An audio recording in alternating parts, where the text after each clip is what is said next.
Hey, what's up you guys, it's Connor, and my channel name is Connor O'Brien. I'll leave that down in the description. Today I'm telling you guys the challenge for the Deathly Hallows, which is the book that we will be reading. I hope you guys will join me in reading the Deathly Hallows because it has been so long since I've read just this last book. I've read the first ones over and over again, but I need to go back and reread this one. Also, just for your knowledge, the trivia night for Harry Potter and the Deathly Hallows will be on the 29th. We're going to be watching part 1 of the movie on the 27th. At 2 p.m. and at 8 p.m. Eastern Standard Time. And then we're going to watch part 2 on the 30th at 2 p.m. and 8 p.m. Eastern Standard Time. But now let's talk about the challenge. I was rewatching the old challenge videos from Harry Xmas to You last year and the year before, and I realized that a lot of the challenge ideas that I immediately came up with have already been done. So I came up with something a little bit different. Because the tale of the three brothers is such a huge part of the Deathly Hallows and this story, I decided that my challenge is going to also have something to do with the tales of Beedle the Bard. This is my addition.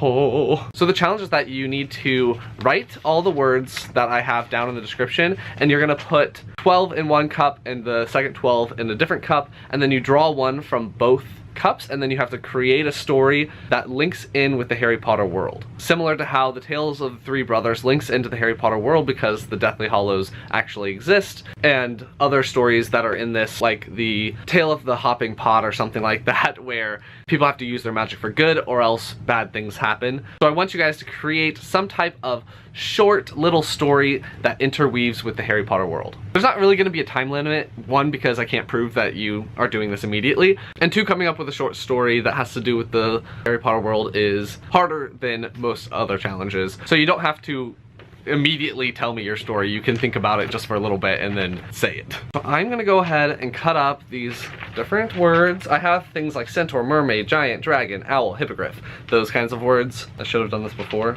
Cutting takes forever, I'm just gonna rip it. Also, you're gonna have 48 hours to enter into this competition, and you're gonna be awarded house points. So there's also gonna be prizes. So the first place person will get a prize. You can check that in the description or at the end to know what your prize is gonna be. You're gonna get 15 house points for your house. Second place gets 10, third place gets 5 points. And to make it easier, leave your entries down in the comments so that I can go through and pick the winners. So the first cup, God, I hope I get good words. The first word, I got house elf, and then you put in the other 12, and then the second word is Patronus. So I somehow have to create a story that has both a Patronus and a house elf in it, and then relate that to how witches and wizards go about their daily lives and everything like that.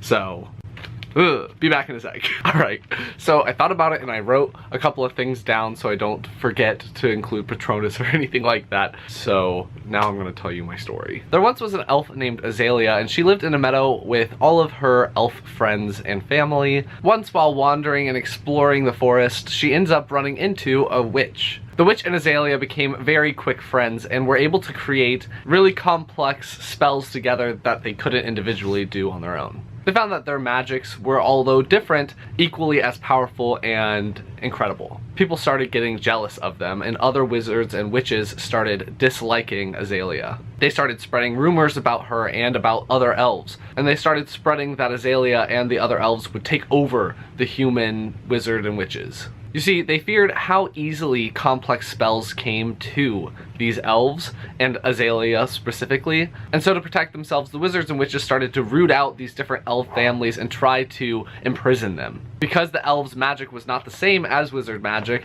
they were able to escape, and no wizards could contain these elves. The elves, through a system of Patronus Charms, were able to communicate with each other and warn each other when wizards and witches were trying to hunt them down. Azalea and the witch also used their Patronus Charms to try to combat these rumors and tell people the truth that elves and humans could coexist peacefully, and that they could together work magic even greater than they could individually. But the fact that the house elves and Azalea could produce Patronus Charms so easily actually made the witches and wizards more fearful of elves, because some of them could not produce the Patronus Charm, or the corporeal Patronus Charm. As tensions rose between these two groups, more and more skirmishes started breaking out between elves and humans, and it was not a good time. Azalea and the witch feared what would happen if a full-out war broke out between wizards and witches and elves. So together, Azalea and the witch decided to cast the most powerful spell that they have ever cast, and Azalea bound herself to the witch to protect people from fearing that elves would take over everything. But because she did that to herself, she also did it to the rest of her kind. And so elves were bound to humans and were forced to follow human directives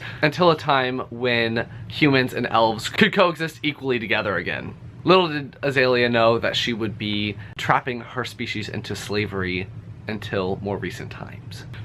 So that was not a very happy fairy tale, but a lot of fairy tales are not happy. I was trying to explain why elves were subjugated under humans in the first place and how they became house elves instead of just regular elves. And working in a Patronus into that story was really difficult, and I didn't really know what to do with it. But yes, that is the challenge. Make a story, interweave it with the Harry Potter world, explain why something is the way that it is, and that's all you gotta do. Again, you'll have 48 hours to enter into this contest, and also leave it down in the comments. And I wish you guys all good luck. Merry Christmas.